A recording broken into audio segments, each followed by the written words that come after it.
Eu sou o Joaquim Jorge. Podem ser. Eu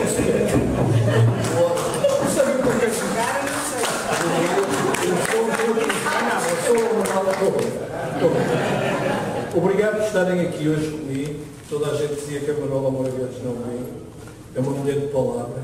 Não sei se sabe. Nunca disse isto. Nunca ninguém sabe disto, só a minha mulher. Isto já estava combinado, mas não foi possível por causa da agenda e problemas. Teve a humildade de me ligar e dizer, agora pode ser 2 quintas-feiras do mês, vamos lá combinar. Portanto, merece uma salva de palmas.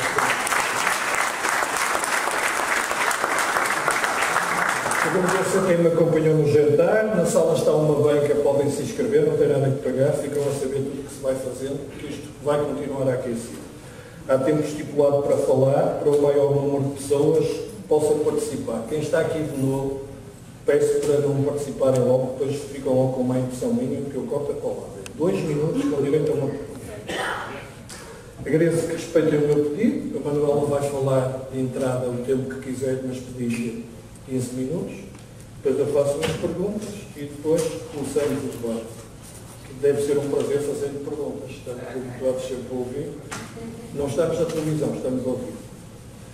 Manuela Moura Guedes, pseudónimo de Maria Manuela Guedes Outeiro Pereira Muniz, nasceu em Cadaval, não vou dizer a idade que é feio, jornalista de televisão. Quando eu disser as neiras, diga que eles ficam todos comigo. Tipo falhou. Manuela Moura Guedes frequentou o Liceu Nacional, daí seguiu para a Faculdade de Direito da Universidade de Lisboa, onde chegou a ser monitora de Teoria Geral de Direito Civil, ficando a poucas disciplinas de terminar o curso. Uma. Já começou. Ao mesmo tempo entrava na televisão com a locutora de continuidade na RTP em 78. Contudo, na altura em que concluiu, pensava que estava a fazê-lo para a área da informação. Mas foi locutora durante 3 anos e tornou-se uma das caras mais conhecidas da televisão. Ao fim de semana, à tarde, apresentou um programa para jovens chamado Becos e Bocas, em parceria com o locutor da rádio Luís Filipe Barros. Aos 25 anos, passou para a informação da RTP. O primeiro grande trabalho jornalístico de Manuela Moura Guedes envolveu o Sporting. Tinha uns terrenos que estavam a ser... Foi o primeiro, mas foi um dos... 2 anos. Estavam a ser expropriados a uns preços demasiado caros. Depois de uma série de problemas, a jornalista pôs um processo ao clube e ao seu presidente. Mas ninguém do Sporting. Mas viria a ganhar. Mas ganhou. Pouco tempo depois passou a apresentar o Jornal das 9, lembram-se, na RTP2. E mais tarde o telejornal principal como noticioso da RTP1, transmitido ao hora de jantar. Paralelamente à televisão, foi experimentando outras áreas e também apresentou programas de rádio na rádio comercial e gravou discos. Lança, entretanto, a sua carreira musical, editando os álbuns Conversa Fiada e Sonho Mau. Na rádio torna-se uma das vozes da rádio comercial, em programas como Grafuno, Lona, Ideal e TNT, lembram-se, todos no top. Isto parece a TV Memória. O single Foram Caros, Foram Provas, lançado em 82 e da autoria de Ricardo Camacho e Miguel Esteves Cardoso. Foi um dos discos mais vendidos no início dos anos 80. Vejam bem, vendeu 35 mil exemplares. Na mesma época, Manuela Moura Guedes deu ainda voz a um álbum chamado Alibi, gravado com os músicos da banda Pop GNR do Porto. Entretanto, isto é uma vida, deixou de apresentar telejornais para se dedicar ao programa Raios e Turiscos, ao lado de Miguel Esteves Cardoso e Catarina Copos. Uma série de problemas na RTP e depois abandonou o canal. Chega à TVI em 95, tornando-se pivô do Jornal Nacional Diário Informativo daquela estação. O canal onde voltou a utilizar a frase que marcou a sua carreira. Boa noite, eu sou a Manuela Moura Guedes. O seu estilo peculiar, direto, sem papas na língua, isto fui eu que escrevi. Ao ler várias críticas de diversos setores políticos e sociais, bem como da própria classe jornalística. Resistindo a essas críticas, manteve a sua preponderância na TVI, que era já, na altura, foi subdiretora de informação da TVI, é verdade, mas também foi outras coisas, diga lá. Não foi o primeiro chefe de redação, e depois fui subdiretora, assim. Afastada em 2005 com os proprietários da estação, regressou como apresentadora do jornal em 2008 e 2009, iniciando uma suspensão definitiva para a administração da Prisa até setembro do mesmo ano. Em resposta, Acompanhada por alguns colegas e pelo marido, apresentou a sua demissão da direção, continuando como funcionária da estação.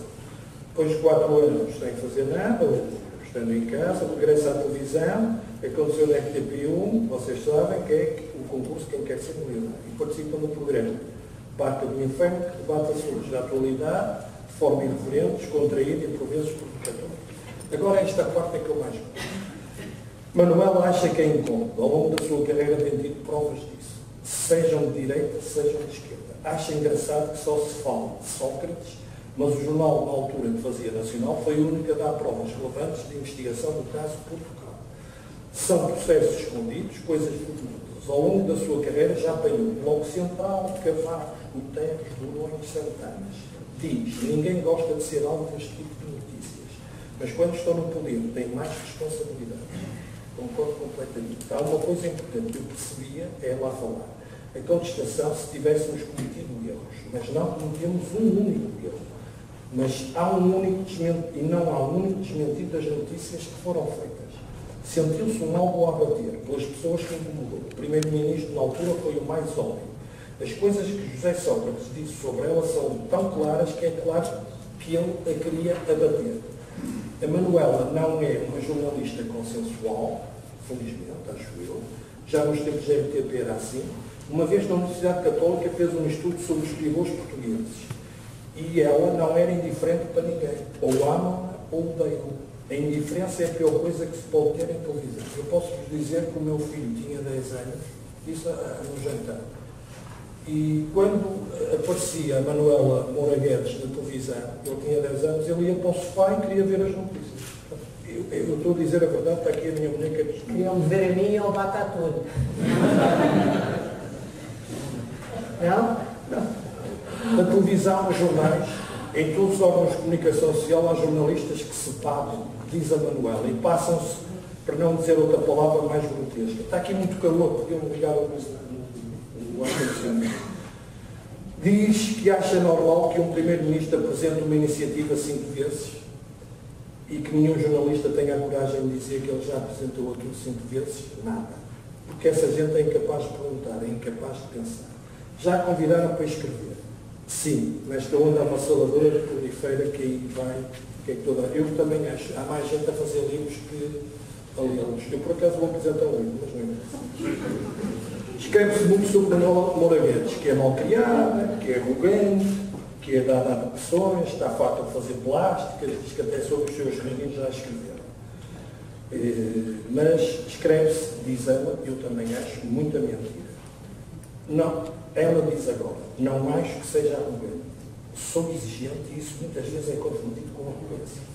Trabalho com muita gente que pessoalmente nem considero, mas que reconheço que são bons profissionais, sem distinguir entre o plano pessoal e profissional. Uma das coisas que mais a irritam, quando são aquelas galas da TV, lembram-se, é quando pessoas cá da casa dizem aqueles disparates aí e tal, somos todos uma grande família. Centenas, dizem, não somos uma grande família. Isto é uma empresa, a minha família está em casa, uma salva de palmas.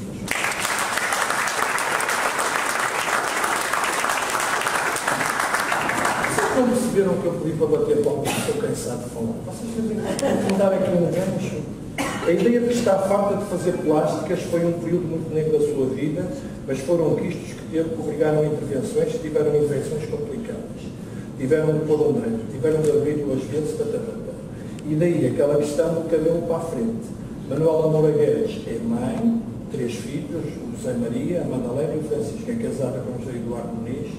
Agradeço vivamente de estar aqui, uma salva de palmas.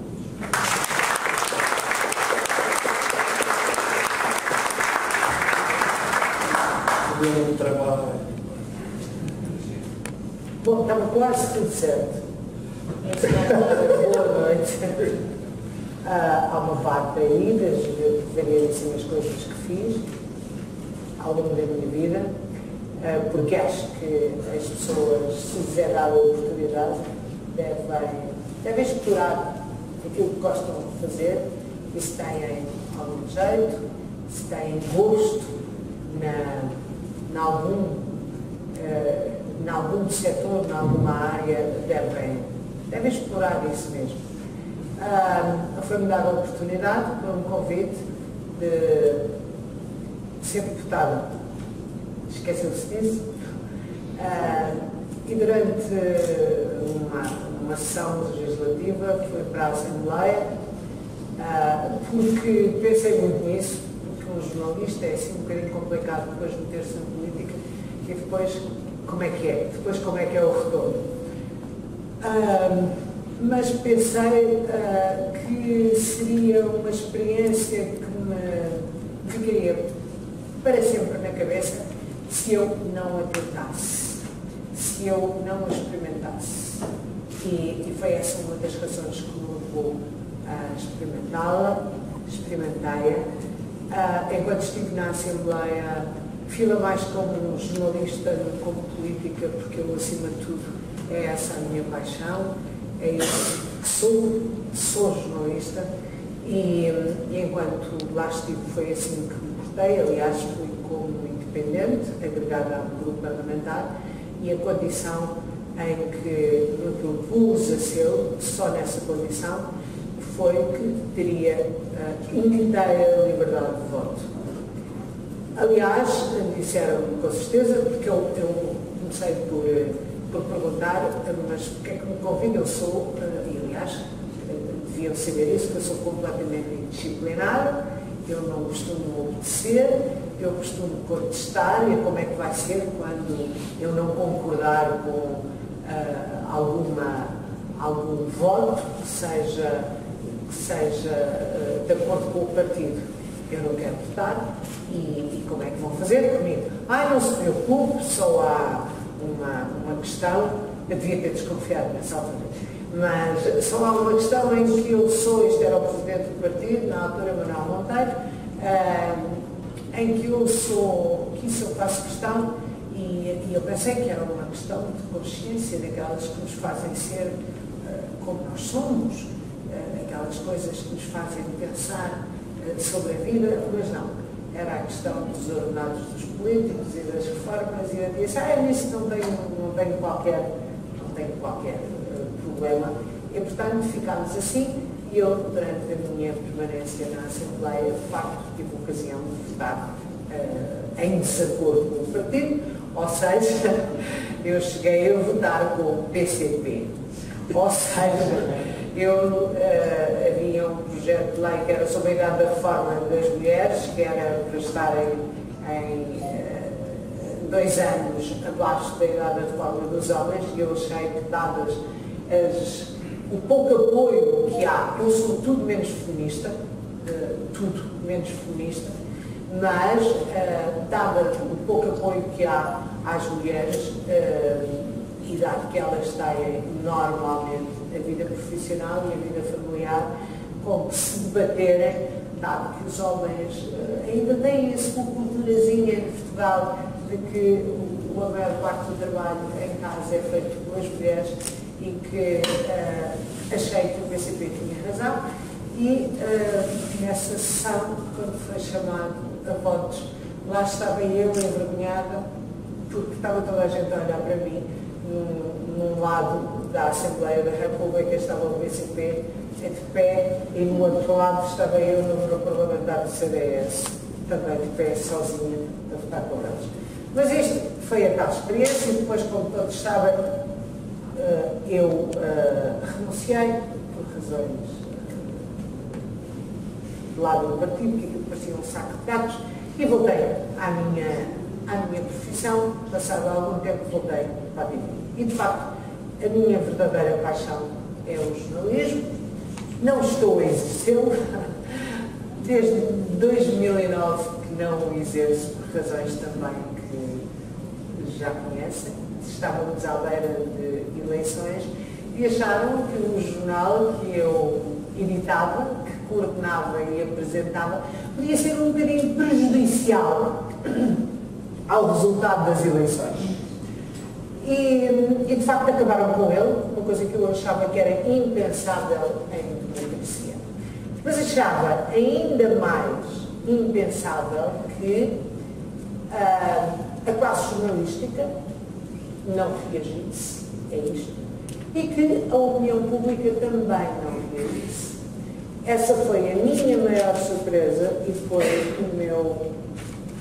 o maior choque que tive. Foi perceber que estávamos num país que pertencia a uma classe que, independentemente de concordarem ou não, independentemente de gostarem do meu estilo ou não, porque tudo aquilo do conteúdo só podiam concordar porque, tal como disse o Joaquim, tudo aquilo tinha sido apresentado e não tinha sido contestado, não tinha tido sequer qualquer pedido de direito de resposta, não tinha sido contestado em tribunal e como a história agora revela, a personagem em causa tinha algumas pedras no sapato. Portanto, foi o maior choque. Primeiro, foi perceber que os jornalistas, a classe a que eu pertencia, estavam mais do lado do poder, que estava corrompido, que eu tinha, e os jornalistas que pertenciam à minha equipa, porque tudo isto fazia parte do trabalho de equipa, obviamente, estavam mais do lado do poder e mais cúmplices com o poder e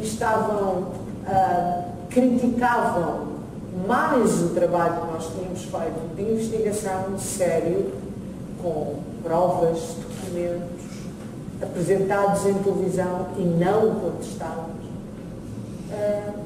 Estavam desse lado e não com os jornalistas.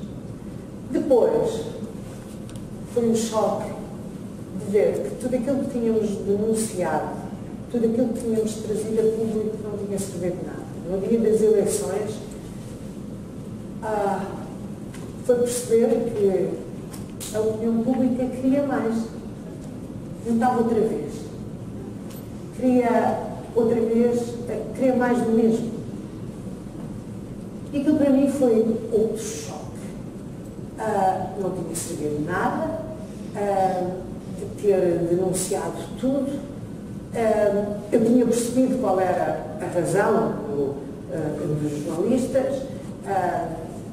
Naquele tempo, a comunicação social estava controlada, conheço bem como é que as coisas funcionam. É uma classe complicada, há exemplos fantásticos de jornalistas seríssimos que continuam a fazer o seu trabalho, que continuam a querer investigar, apesar de todos os problemas que existem, todas as limitações, mas... O António Cerejo, por exemplo, o António Cerejo. A Ana Leal é uma excelente jornalista que trabalhou comigo, mas há outros que já desistiram. O Carlos Enes, dos melhores jornalistas que eu conheço, já desistiu. Desencantou-se ao fim de meses e meses e meses de estar na TVI e de lutar contra a maré. Era um dos jornalistas que mais fontes tinha, mais peças e reportagens fez a denunciar o sistema, a denunciar a corrupção, a denunciar nas diversas áreas, desde a justiça, desde a saúde, em todas as áreas. E desistiu, abandonou o jornalismo. E faz pena. E conheço outros. Faziam parte da equipa do Jornal Nacional. Mas o grosso da classe deixa-se levar, deixa-se enjantar por umas palmadinhas nas costas do poder e principalmente naquela época. Posso interromper? Sim. Quando foi as eleições, nesse tempo eu vi montes de jornalistas do Diário de Notícias passaram-se para assessores do governo, não era um nem. Não só, no Diário de Notícias, o próprio diretor, o João Marcelino, fazia editoriais e fazia críticas, quase a dizer o que é que ela estava à espera. Quando denegriu, quando criticou, quando fez mal, quando perseguiu Eu agora vejo os mesmos termos utilizados por José Sócrates quando fala da penitenciária de Évora, ainda que ontem, sobre, sim, da caça ao homem. Eu não sei se se lembram, foram exatamente os mesmos Eu posso termos. dizer Caça ao Homem, que é uma jornalista que faz jornalismo travestido. Exatamente, e que faz a caça ao homem. Mas agora isso, Ele agora diz exatamente da justiça. Da justiça ele diz que fazem a caça ao homem. São exatamente os mesmos termos. Exatamente. Portanto, a coisa repete-se. Portanto, nem preciso dizer mais nada, não é? Há uma espécie de mania da perseguição que torna-se quase patológica por parte de uma personagem que o povo português devia ter tido a obrigação de se aperceber, mas não se apercebeu. Este foi o segundo choque. O segundo choque que eu tive foi por parte da opinião pública que, apesar de eu imaginei o que seria se agora, e faço só isto para pormos as coisas para esta época em que as condições, felizmente, são diferentes. Se agora um jornal qualquer, como nós fazíamos, pusesse no ar uma gravação áudio e um vídeo em que pessoas diziam, numa gravação, o primeiro-ministro é corrupto, em que esse jornal apresentasse variadíssimos documentos com provas, documentos sérios, tal como nós apresentávamos, de provas de corrupção sobre o primeiro-ministro, tratando-se de Passos Coelho. Agora, o que seria? Estaria a comunicação social tão passiva, tão do lado do primeiro-ministro, tão acusadora daquele jornal como estava na altura relativamente a Sócrates? Façam só um pequeno exercício e pensem se seria assim. Muito bem. Tenho a certeza que não. Para já por uma razão simples. A maioria da comunicação social tem o chamado complexo de esquerda. Exatamente. Coisa mais ridícula.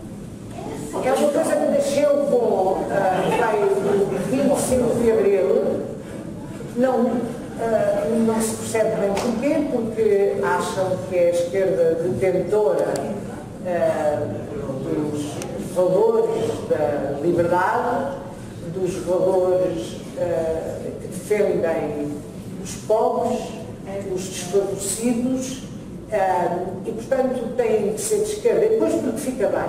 A intelectualidade parece que fica com a esquerda. E, portanto, quase toda a comunicação social é assim de esquerda. E nós vemos uma comunicação social que se afirma independente, que nunca se afirma de coisa nenhuma, mas que é de esquerda. E que é uma pobre comunicação social.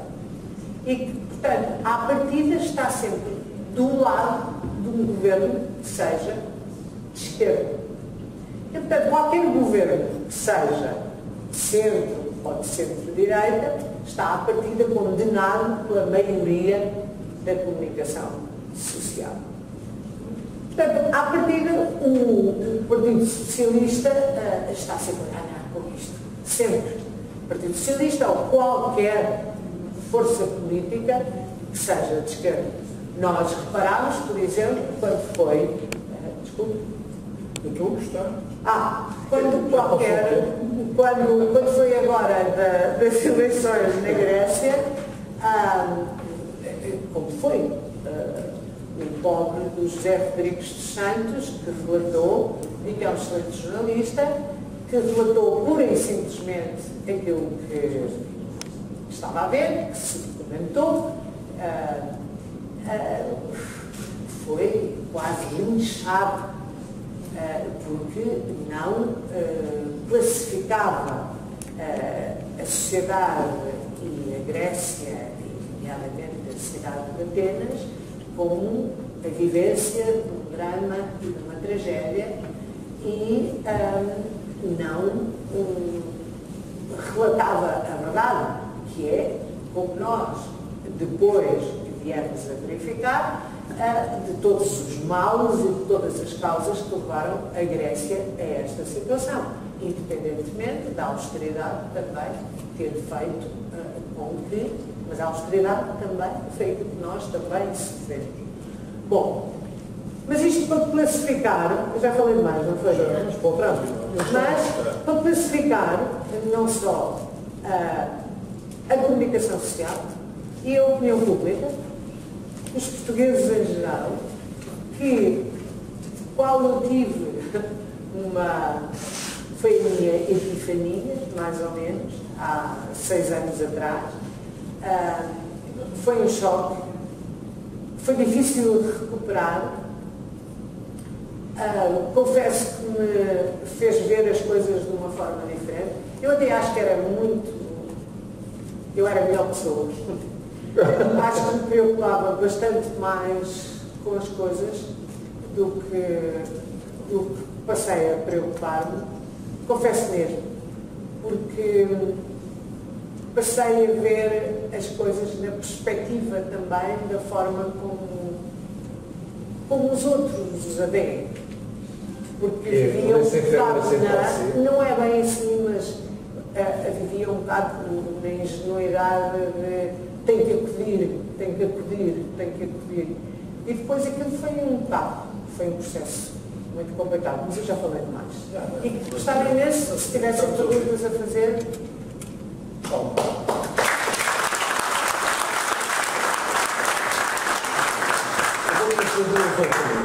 Já falou aí na justiça, nos casos da justiça, eu às vezes tento ter uma luz de pessoas que se portam bem. Agora foi o Tribunal Constitucional. E agora até o ACP. Quer dizer, não se sabe ninguém. O ACP como? O que se passa com o Carlos Barbosa, que há uma denúncia quer dizer, velada, pode ser verdadeira ou não, que houve desvio de dinheiros, quer dizer, que havia tanto e agora não há, quer dizer, o Tribunal Constitucional, os juízes todos a usar carros e motoristas, que isto é moda em Portugal, um deslumbramento. Eles dizem que têm uma autonomia financeira, fazem uma interpretação, fazem uma interpretação. Mas o que é acha? Muito alargada. Nos casos de justiça, eu sinto-me despido mentalmente, incapaz de. Pouca gente decide, quase ninguém. Não, aqui neste caso decidem mais, parece-me a mim, no caso do Tribunal Constitucional. Decidiram mais em proveitos próprios, parece-me a mim, se portaram demasiado. O que achas da Paula Teixeira da Cruz como Ministra da Justiça? Eu gosto muito da Paula Teixeira da Cruz como Ministra da Justiça.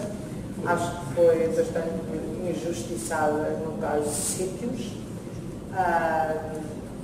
Não se pode responsabilizar uma Ministra por casos que são técnicos.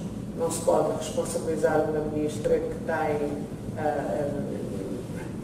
a responsabilidade de erros informáticos, quando ela na cadeia e no topo tem a informação de que tudo está bem. Eu tive acesso aos relatórios, porque li-os, aos relatórios dos processos disciplinares e à queixa, tudo aquilo que foi para a Procuradoria Geral, e de facto houve ali diz-que-disse e os relatórios entregues à Ministra por parte dos responsáveis pela informática que não coincidem depois com aquilo que foi dito na Procuradoria. Mas quem está em lugares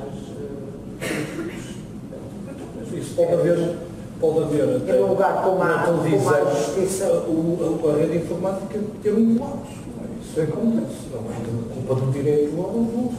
Não sei, pronto, isso é a minha opinião. Diga-me uma coisa, porquê é que retirou a queixa-crime contra o José Sócrates? Achou que já vale a pena? José Sócrates sempre me interessou, sim. José Sócrates sempre me interessou enquanto jornalista jornalista e enquanto primeiro-ministro. O primeiro ponto. José Sócrates tentou, através de uma estratégia, ele e com o Partido Socialista, transformar isto num caso pessoal. Eu nem sequer o conheço, eu nunca estive com ele, nem sequer me foi dada a oportunidade sequer de lidar com ele como jornalista. Nunca pude fazer uma entrevista. Mas nunca tentou? Fizemos vários convites. E ele não aceitava? Nunca. Ou aceitava as pessoas sem ser a É engraçado porque nós tentámos e íamos fazendo a contabilidade todas as semanas, fazíamos convites aos membros do governo e nunca tivemos um sim de nenhum ministro. Houve vários que foram convidados até uma dúzia de vezes e nunca. A única forma de os confrontar com perguntas nossas era apanhá-los e tínhamos a agenda de onde é que eles iam e então apanhávamos em ou cerimónias ou à saída ou dessas cerimónias ou do sítio onde eles iam, às vezes à saída de casa, e então fazíamos como nós dizíamos, chicoalinas. Dizia, vai, ouve lá. E às vezes era mesmo assim, é assim. Ai, de ti que não o apanho. Os jornalistas já iam, querem eu digo, ouve, vais de frente e apanhas e tens que fazer a pergunta, e ai dele. E era assim que nós conseguíamos fazer as perguntas, porque eles de livre vontade nunca foram ao jornal, como José Sócrates. Depois, mas isto para responder à sua pergunta. Depois, o processo teve vários incidentes, andou da primeira instância para o Supremo Tribunal, ele não queria ser julgado em primeira instância. Primeiro foi, depois houve até um procurador que foi castigado e teve um processo disciplinar porque quis tirar a imunidade para ele ser julgado em primeira instância, depois foi para o Supremo, etc, etc. E quando finalmente íamos a julgamento, eu fui ao escritório do advogado e confesso-vos que não aguentei. Este foi muito doloroso para mim, todo este processo, porque é um sentimento de injustiça que ainda tenho, está mais... Pronto. Não está esbatido, mas lido com ele de uma forma melhor. Mas quando fui ao escritório do advogado para falarmos sobre o assunto, eu confesso que tive uma crise de choro e disse que não aguentava outra vez lidar com isto e voltar outra vez a reviver o processo todo, ainda por cima por um Supremo Tribunal que estava completamente hostil. Tinha sido, como se lembram, o Presidente do Supremo que tinha com o Procurador-Geral que tinham feito, era o Noronha de Nascimento com o Ministro Monteiro sobre a história das escutas da face oculta, que fizeram aquele processo que as escutas desapareceram e, portanto, tudo aquilo e os próprios incidentes do meu processo tinham sido muito estranhas, como não sei se lembram, mas inclusivamente veio um comunicado um sábado, à hora dos telejornais, a falar sobre o meu processo e a dizer que tinha sido arquivado, quando o processo não podia ser arquivado para uma queixa particular. Portanto, eram coisas muito esquisitas, tudo para defender Sócrates, e portanto eu sabia que não ia ter um tempo muito fácil, e portanto disse ao meu advogado que não queria seguir em frente, escrevemos uma coisa a explicar ao Supremo que não me interessava Sócrates enquanto cidadão comum, porque não merecia qualquer atenção enquanto um cidadão comum. Enquanto detentor do cargo de Primeiro-Ministro, sim, porque o cargo de Primeiro-Ministro merece atenção e respeito, mas Sócrates, enquanto Sócrates, não merece qualquer tipo de respeito nem atenção. E, portanto, desisti da queixa e foi por essa razão. Ok, agora vou virar a última pergunta que faço. Pensa um dia voltar para a TV? Gostava? Não gostava de apresentar outra vez o jornal? Eu só consigo fazer informação se tiver liberdade. Se me oferecerem qualquer uma das televisões, tanto me faz. Se me oferecerem a liberdade para fazer... o canal 5.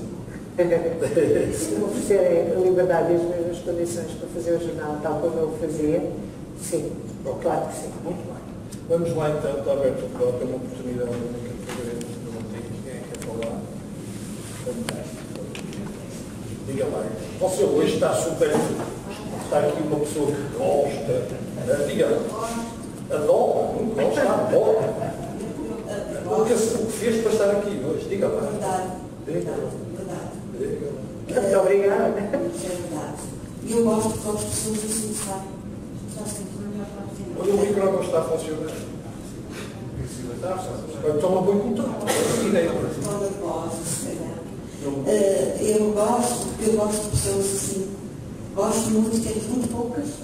E sei o que sente, porque eu nunca senti ódio por ninguém na minha vida. E não sei se foi senti por esse homem. Amamos muito esse mesmo homem. Eu gosto. As mulheres não se gostam quando gostam do mesmo homem, mas nós amamos o mesmo e eu gosto de muito. E esse homem fez-me sentir sentimentos e coisas que eu nunca senti na minha vida. Eu detestava aquela pessoa. E sempre, se eu fosse uma pessoa que já soube bem, eu era muito bem, deixou o que me deixou. E agora o que eu mais me identifiquei em si foi esta comparação da direita e esquerda. Eu ando há anos a dizer isso. É de tal maneira visível que imaginar alguém de direita, o Cavaco, que quer dizer, eu sei o Cavaco, fala mais há anos, é impensável. Posso contar aqui um segredo? Manuel Moura Guedes não tem na carteira o Salazar. Mas eu tenho, me deram. Olha, eles deram. Desculpa, deram. tenho certeza. Não posso, eu não tenho medo de dizer que trago. Deram. Aquilo que eu mais gosto, o que eu mais gosto e mais prezo é a liberdade. Exato. Eu não sei o que é que seria de mim se não tivesse havido o 25 de Abril, se calhar não estava aqui em Portugal, ou estaria preso. Da como eu falo e da forma como eu acho, com certeza que não me daria bem no futuro. Mas foi organizado com os dois. E este tempo não posso continuar a falar. Pronto. Também gritaram cá. Mas sabe que eu faço assim da vida? Mas eu muitas vezes digo mais isso, sabe porque é que me irrita isso mesmo? É que eu digo mais vezes de esquerda, mais eu digo à direita. Porque eu estou cansada de aturar as pessoas de esquerda, não as suporto, são muito maus os exemplos e tornam mais radical. Eu queria lhe perguntar o seguinte: sendo da direita assumida, sou, e acho que posso ser, tenho a liberdade de dizer, e portanto não me importo nada, e nem tenho medo de dizer. Eu não estou órfão do partido, não tenho partido. Eu não tenho ninguém votar, porque não há. E eu gosto de uma ideia. Eu não digo partido, só a palavra me dá comissão, mas um movimento. Eu não digo só de mulheres, não estava até para ser para discriminação, mas um movimento de pessoas assim, que não tenham medo, frontais, não seja para falar bonitas, nunca pensou nisso. Sozinhas não se lá nenhum, porque este povo está morto, já parou. Okay. Ninguém manifesta, aceitamos tudo, comemos tudo. Já falou muito tempo. Pronto, obrigada, agradeço muito. E para mim é uma noite esquecível e essa comparação que temos esquerda e direita é demasiado visível. É a verdade e a minha vida. Olha que eu reparei que faltou o António Costa. Não vejo. Vamos lá. Vamos lá, continuar. Mário São Pedro.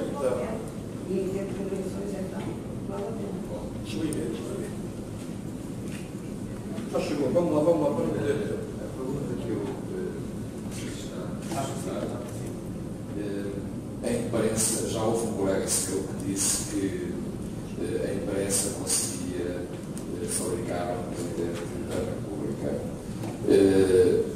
O que acontece hoje relativamente a comportamentos políticos e aliás, há umas décadas esta parte não tem sido muito dignificante, com os casos, inclusive, investigados da corrupção, a ligação do setor político ao setor económico, mas que a nossa sociedade, de modo geral, ultimamente tem vindo a reivindicar que apareçam novas caras, nova cidadania, porque estão cansados destes políticos. No entanto, quando aparecem algumas pessoas, porque para mim a política é uma coisa muito nova, e deveria ser como na época dos romanos, em que depois de se provar que tem competências na sociedade provas dadas, é que se serve-se da pátria.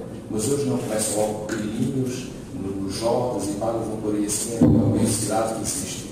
É melhor meter um filho numa jota do que qual é a pergunta? Calma aí.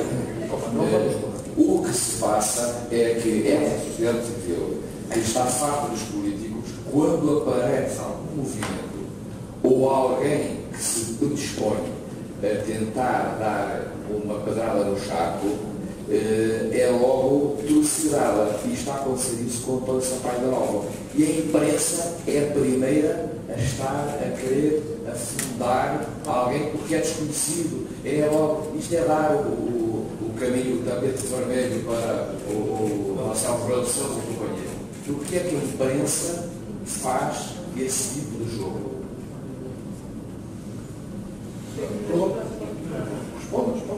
Responda aqui à direita e aqui ao centro-esquerda. Eu não tenho nada essa impressão de que a imprensa esteja a querer afundar Sampaio Nova. Não tenho mesmo nada. Eu não sei.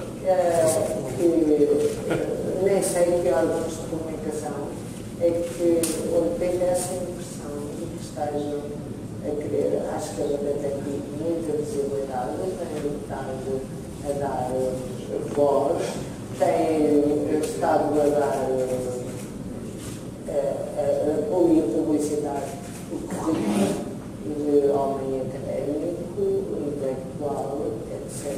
Não me parece nada. Pelo menos discordo de si no sentido em que a comunicação social esteja a querer afundá-lo e a querer mergulhá-lo em obscuridade. Não me parece nada, porque ele de facto é desconhecido. E a velocidade em que a comunicação social está a dar visibilidade, acho até que a comunicação social está a dar, a fazer uma grande campanha. Discordo completamente, sim, ele veio do nada. Da nova parangonas desse género é completamente desconhecido. Não, mas é verdade. Ele é completamente desconhecido. Deve estar passado por o Marcelo e a derrota da Serra. Mas isso pode ser opinião. Mas isso é opinião. A opinião é livre. A opinião é livre. Agora, as notícias são quase todos os dias. E ele só ontem é que se candidatou, não é?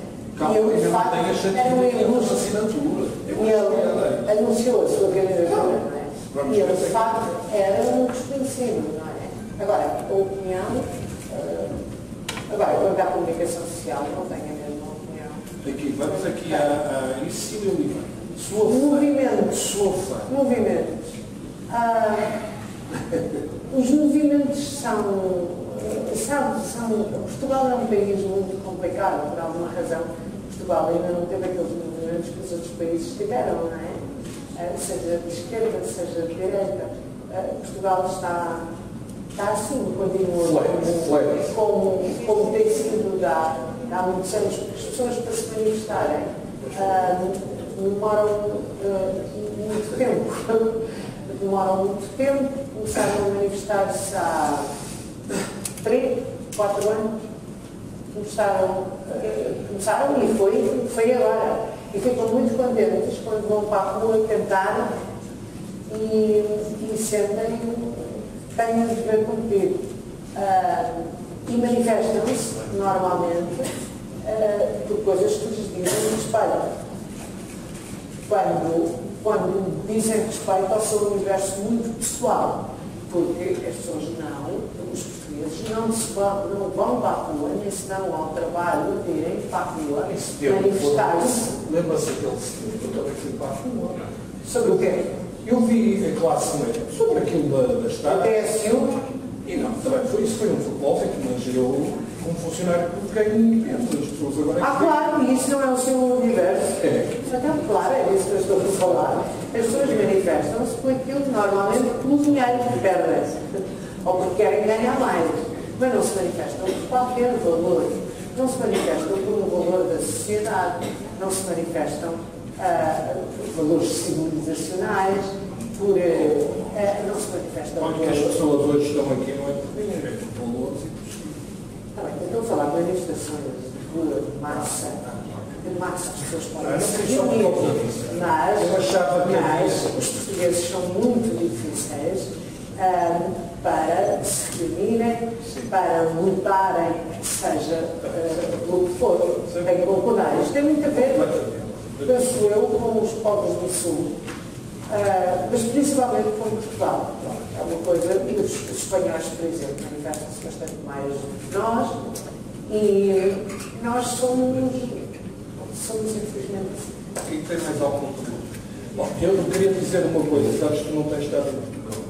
Devias ler hoje o que sai no Correio da Manhã, porque eu já convidei o Sampaio da Nova, desculpe, posso dizer isto, em que vem lá falar do clube, em que a assessoria dele não sabia o que era o clube e pensava que isto era um jantar em que me quiseram perguntar quem é que ia ao jantar.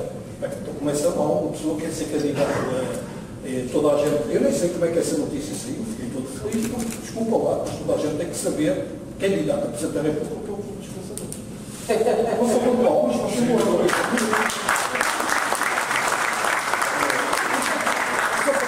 que é que tem de saber? Porque nós sempre tivemos todos, tu és.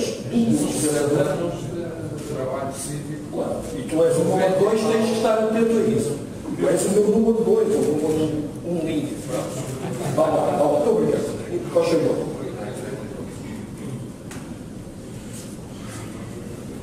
Eu gostava que a Tati também fizesse. Boa noite. Foi um prazer muito grande ter a senhora aqui no clube.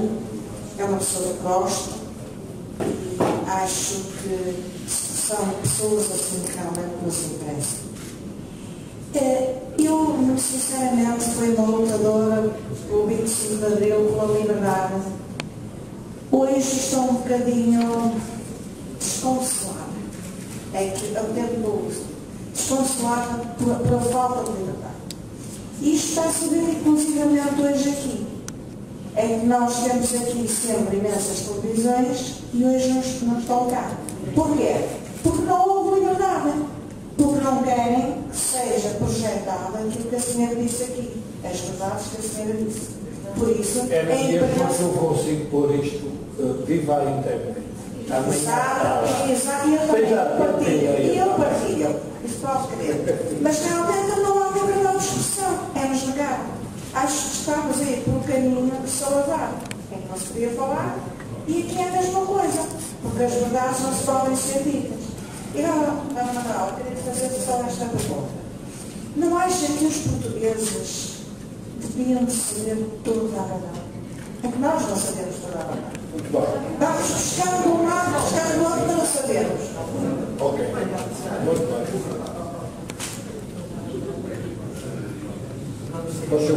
Faz favor.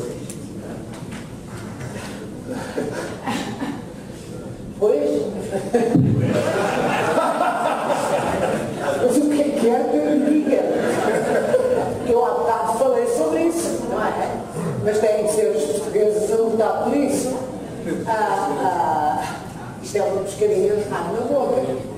Porque se os portugueses não se preocupam muito com a qualidade da informação, se estão nas tintas para se os jornalistas fazem bom ou mau jornalismo. Já reparou que abrem os noticiários às 8 da noite e que são todos iguais? E porquê é que eles ser todos iguais? Eu vou-lhes explicar porquê. É porque todos os dias aparece uma lista dos vários ministérios, das empresas, das instituições, com aquilo que vai ser feito no dia seguinte. E aquilo é distribuído para todos os órgãos de comunicação. Portanto, todos têm as mesmas coisas. E os jornalistas, quem faz os jornais, vai marcando os acontecimentos. Alguns valem zero, ou seja, nem é alguns, a maior parte deles valem zero, não interessam nada, é propaganda. Propaganda política, propaganda de instituições, propaganda corporativa de... Tem que sair, grande parte das vezes, para ver se há notícia ou não há notícia. Ainda agora houve esta polémica sobre a campanha eleitoral, já vou falar sobre isso. Mas vai-se lá para saber se há notícia. Mas o que acontece é que, independentemente de haver notícia ou não, qualquer coisa que interessa às pessoas, eles metem lá, e metem todos igual. E, portanto, os telejornais, os trilhas, são preenchidos exatamente com os mesmos acontecimentos, porque eles recebem tudo igual e vão aos mesmos sítios. E depois, muitas vezes, o que é que acontece? Os jornalistas que estão nos sítios, os repórteres, que é uma coisa já tem alguns anos, que eu própria fiquei estarrecida quando soube que isto acontecia, que é, para não se chatear com os partidos ou com as instituições, combinam entre eles aquele salutar princípio da concorrência, que é, eu tenho que ter a caixa, eu tenho que ser melhor, eu vou fazer uma reportagem que seja melhor que a do outro. Isso já não existe. É assim, ouve lá, o que é que tu vais pôr do que eu disse? Então, combinam entre eles. E porquê é que nos telejornais aquilo que o, sei lá, que o Passos Coelho disse, saem todos igual, quando ele tem uma palavra de meia hora, ou 10 minutos, ou 15, porquê é que o critério daquele jornalista há de ser igual ao outro e ao do outro? Porque eles combinaram. E, portanto, as peças são iguais. Porque eles não querem chatices. Porque, assim, os partidos não os chateiam, ninguém os chateia. Percebe? Portanto, isto é um produto que sai em massa, os telejornais são feitos assim, não há investigação, e depois a outra metade do tempo é feita com festas de chouriços, da gastronomia, dos ouvintes.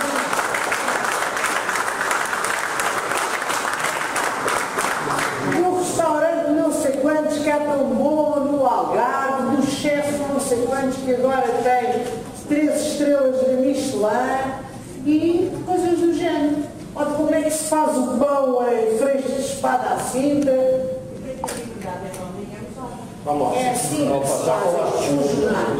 Ou seja, pôr de parte da notícia e ter a coragem de dizer isto, mas o quê? O Primeiro-Ministro hoje não disse nada. Para que é que se vamos pôr isto lá? Não interessa. Está a dizer isto a mesma coisa há não sei quanto tempo, não vai para lá. Não vai para o jornal. Vamos fazer uma notícia própria, ou seja, vai ver o que é que, ou seja, investigar, olhar, ver o que é que está à nossa volta e ver porque é que as coisas são assim. Era isso que fazia de diferente daquele jornal. Que era ter investigação própria, olhar à volta e questionar-se e pôr os jornalistas a procurar e a responder às pessoas sobre aquilo que está. É essa a diferença. Vamos lá. Gostei de ouvir, vivo isto. É jornalismo. Eu sei. Não, o que é que eu vou dizer é verdade. O Costa esteve aqui, falou em várias coisas importantes, depois passou um pequeno sketch a comentar as eleições da Madeira. Que praticamente nem falou disso. De lá para embora.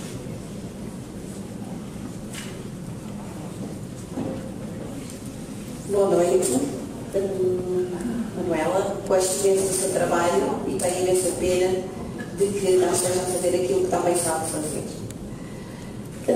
Eu vou falar na parte que me toca, que estou na área do turismo, então gostaria de perguntar o que é que acha desta célebre greve da TAP. Será que uma minoria de trabalhadores que sabem que são fundamentais podem acabar com a empresa? Aqui não deveria existir uma questão de bom senso e chegar em algum tipo de acordo? O que é que acham, não é? Vamos lá. Primeiro, Brigitte. A greve da TAP é aquilo que tem sido desde sempre as greves dos pilotos. É uma greve de uma classe que tem tido privilégios, que está neste momento a reivindicar inclusivamente um acordo que já teve de parecer que é completamente ilegal. Fez um acordo com o governo do qual está a fazer letra morta, portanto está a ser desleal. Está a ser desleal com todos os outros portugueses que têm estado a fazer sacrifícios durante estes anos todos para que Portugal consiga superar a situação de praticamente bancarrota em que caiu em 2011. Eles estão a andar para trás numa empresa que vai perder milhões, que está num processo de privatização, porque é a única forma, tal como as outras empresas europeias tiveram que ir para a privatização, porque com as low cost, a concorrência principalmente no mercado europeu é insuportável e a TAP, em vez de se reestruturar como devia ter feito, como grandes companhias como a Lufthansa, em que criou uma empresa low cost, não fez. E, portanto, os pilotos pensam neles e pensam na sua classe. Temo muito que isto seja um grande passo para que a TAP tenha um experimento coletivo e confesso que acho mesmo que o governo aquilo que queria fazer era fechar a TAP e abri-la de novo. Vamos lá. Muito bem.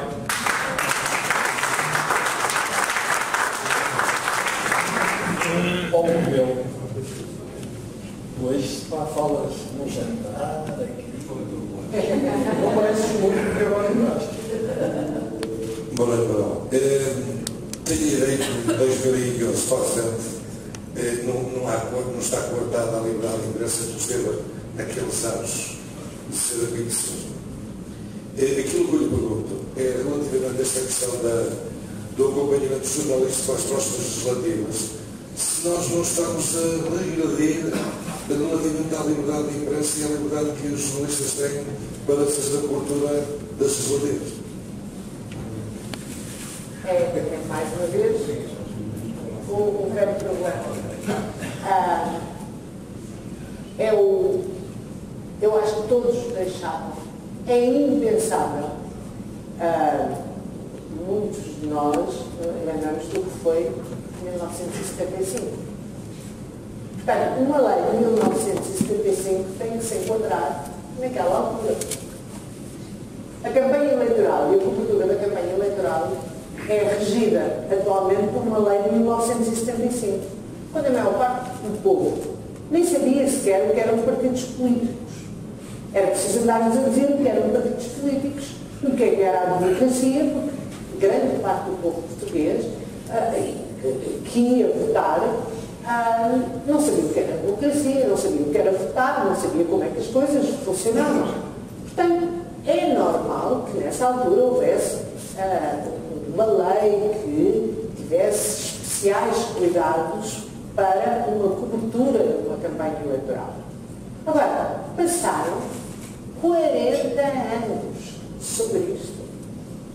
É suposto haver liberdade de imprensa, é suposto haver maturidade suficiente de um lado e do outro.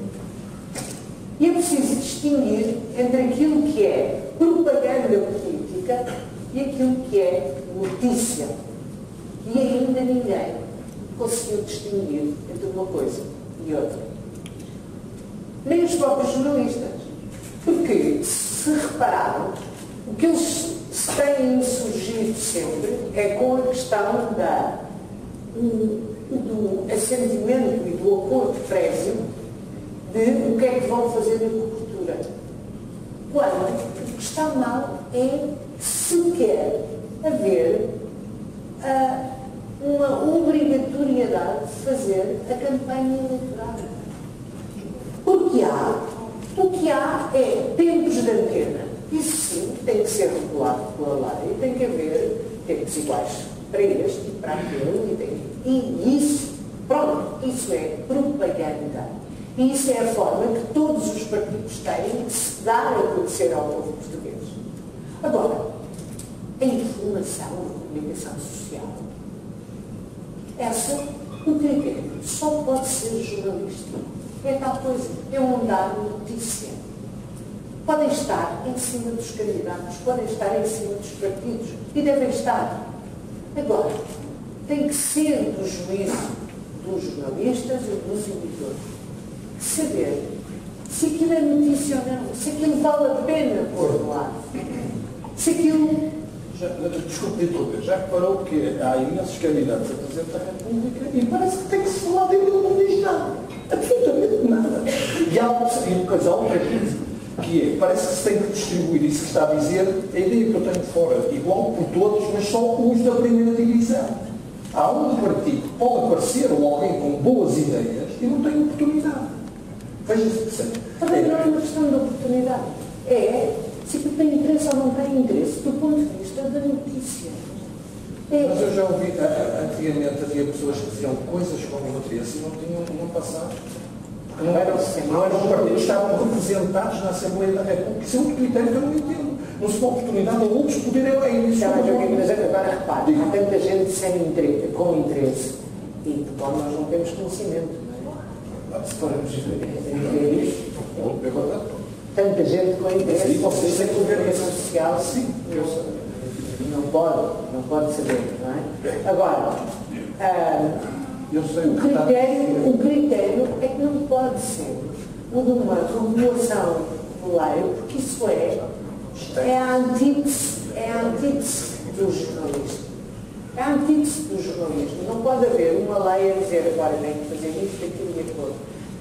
Por exemplo, eu lembro-me de um debate que era dos candidatos do PSD, em que havia um candidato que estava ali, caído do céu, já não lembro quem Castanheira.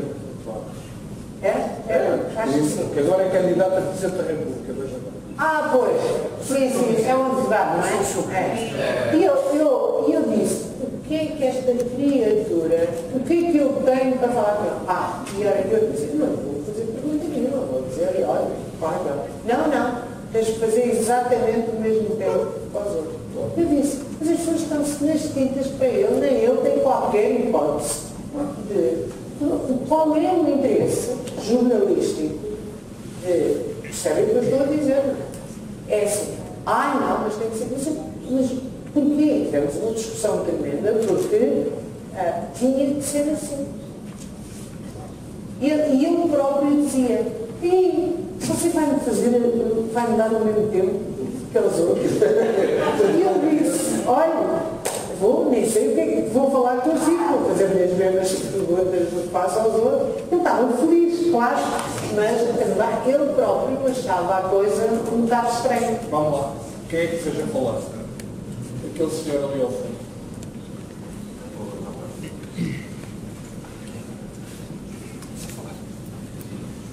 Boa noite. Chegou agora, teve sorte. Sabe que eu tomo tudo. Obrigado. Como é que se chama? António Pereira. Só chegou.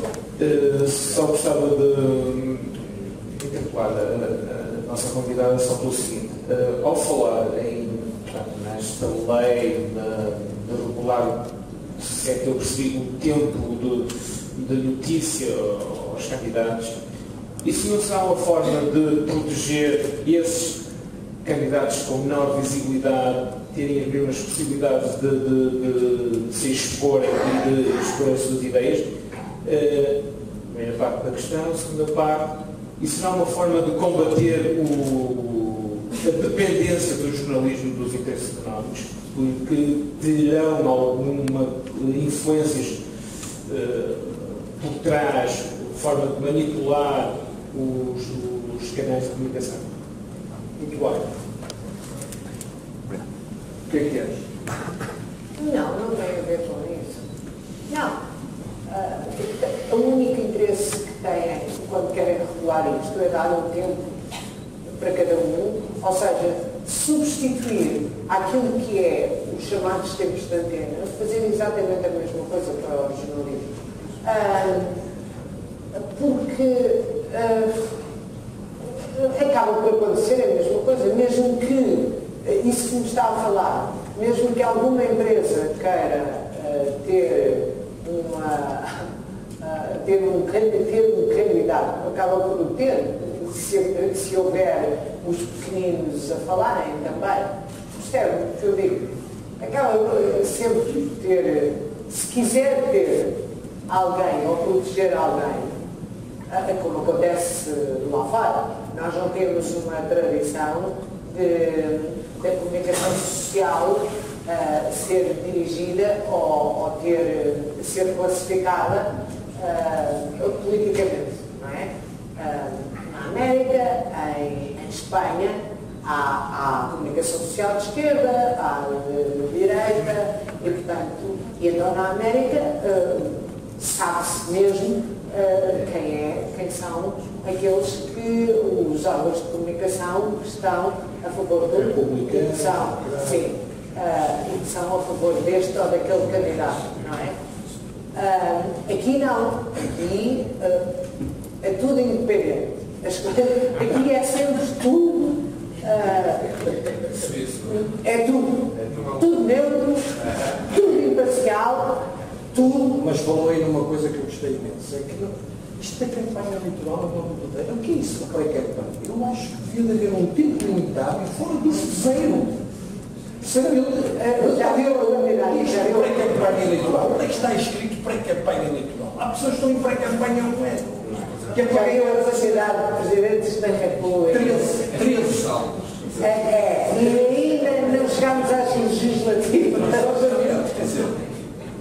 lá. Não sei se respondi. Portanto, não é o facto de haver, de se dar tempo de antena ou de se fazer peças com os pequeninos que faz com que uma empresa proteja, não é? Um outro qualquer grande, percebe? Ou faça um manipulo. Não é por aí. João Vieira, vamos lá, depois o Álvaro Pino. Testa isto aqui à frente, parece o prós e contras.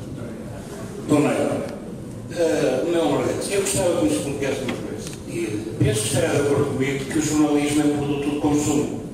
Terá de primar pela qualidade.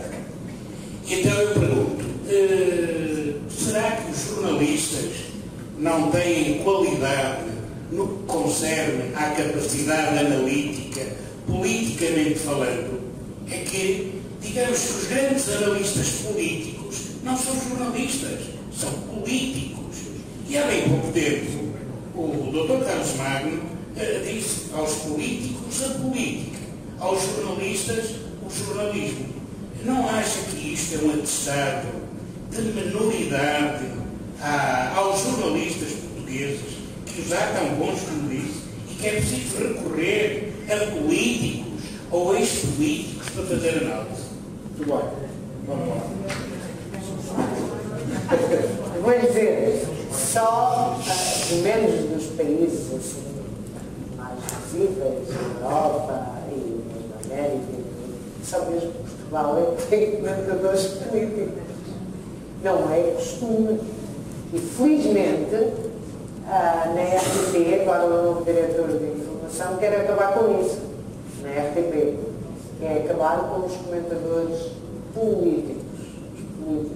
Não sei se vai mesmo para a frente ou não, porque depois as coisas...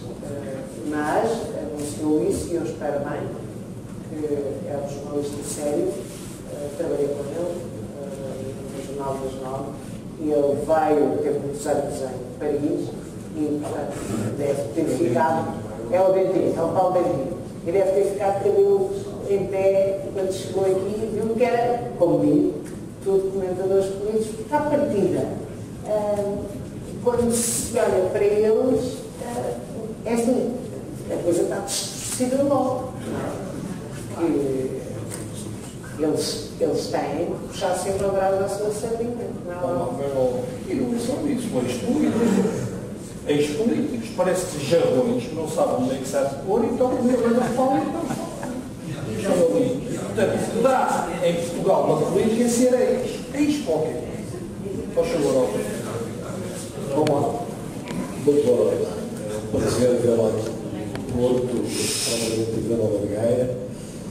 As coisas não acontecem só em Lisboa, ainda bem. Há várias coisas que eu queria dizer. Primeiro, lembro-me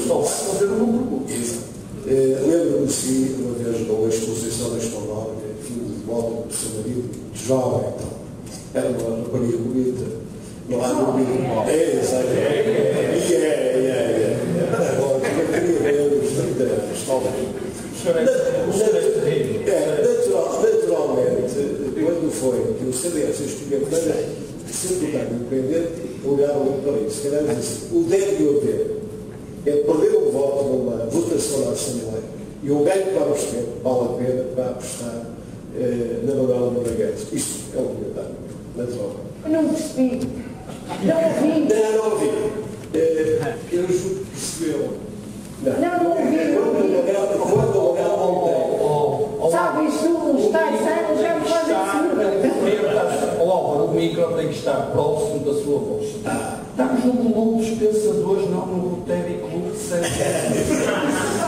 O que eu queria dizer, de facto, quando escolheram para deputado independente, Manuel Monteiro, naturalmente olhou para aquilo que era o balanço, certo, positivo ou negativo. Naturalmente pensou, bem, eu vou ganhar muito mais do que perder um voto numa votação qualquer na Assembleia. Depois, em relação ao só queria dizer aqui um diferente pessoal, uma antipatia pessoal entre si e o José Sócrates, ou realmente era o rigor do jornalismo, da investigação, que fez em verdade esse tempo. Isso foi, porque é que não fez outras investigações, havendo tanta gente pouco séria, a nível político. Depois queria dizer outra coisa, queria perguntar, isso é uma coisa que me incomoda há muito tempo. Porque é que, por exemplo, não se referenda, digamos assim, a imprensa, porque é o quarto poder, não é? Um poder muito grande. Quer dizer, cada partido também no seu programa eleitoral deveria, de facto, referendar o âmbito da imprensa, ter limites, balizas, porque às vezes as pessoas fazem o que querem. Eu perguntava se realmente deveria ou não haver essa possibilidade de ser balizada também a imprensa. Bom, isto constitui um ato antidemocrático, se calhar balizado, mas às vezes há limites, infinitos, não tem muito fácil. Muito obrigado. Obrigada. Primeiro era se eu tinha alguma questão pessoal. Não. Eu já disse aqui, eu nem sequer conhecia. Eu vou dizer que a questão do Freeport começou, estava eu entre um momento e outro em que a administração da Média Capital me pôs um bocado na prateleira e surgiu, já não sei o quê, no Freeport, lá na redação, e eu disse, afinal, como é que está esse processo? E alguém disse, foi arquivado. Eu disse, não foi arquivado. Foi arquivado, não foi arquivado. Eu disse, liga aí para a Procuradoria e coisa. E disse, afinal não está arquivado. Eu disse, qual é a minha? Essa é a impressão. Olha, e pus um jornalista a ver aquilo, mas eu própria comecei a investigar. Eu comecei a investigar e comecei. E a partir daí a coisa foi-se. Sim, e comecei a chegar a conclusões e comecei a ver onde é que, quem é que tinha estado e quem é que não sei o quê, e depois comecei a chegar a conclusões muito estranhas. E depois quando comecei a fazer o jornal, tive que pôr outras pessoas a investigar. Foi assim. Isto, porque ele era primeiro-ministro. É assim, há uma regra que eu tenho na cabeça, sempre, como jornalista. Quanto mais é a responsabilidade de alguém, mais temos que pedir contas. Sempre.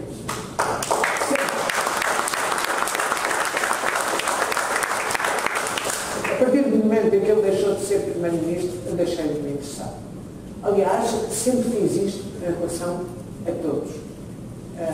Eu confesso que nunca fui, desde os anos 80, nunca fui grande fã de Cavaco Silva.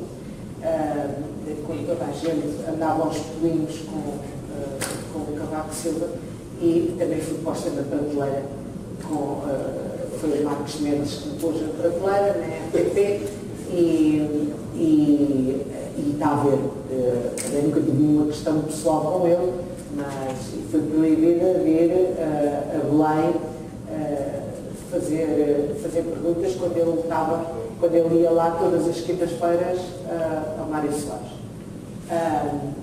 Sempre fiz isto, com todos. E quando neste jornal, Dias Loureiro, por causa do BPE,